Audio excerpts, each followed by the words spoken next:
Stanley and Joe are glassing core panels. There used to be knockouts. One side's where the rigging tube came out, the other side is where the battery switch. We're eliminating those, and also fabricated and changed our angle of the rear bulkhead. All right, so if you're coming over it this way again, so just stagger one so it goes a little further this way and then goes a little further that way. I didn't cut this glass. Who cut it? Scotty. Scotty Van Boezelstein cut that?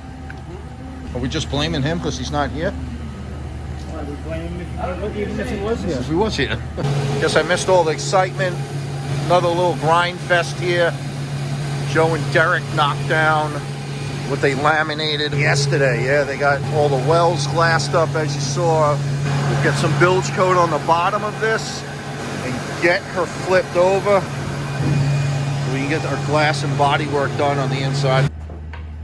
Completed our fiberglass work on the back side of our gunnel cap liner.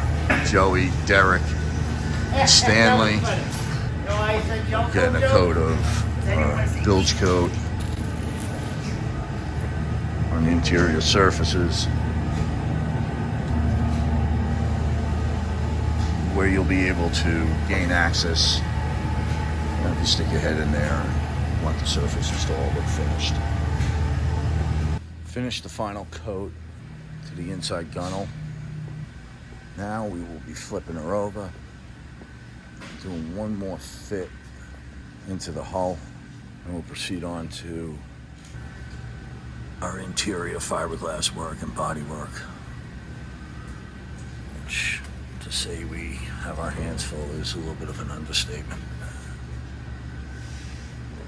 This is another example of a 35-year-old part after the crew's gone through it. Again, most would think that this part out of a mold from a brand new boat. I would say most insides of brand new boats don't look like that. Custom boat, wow, making it Metan.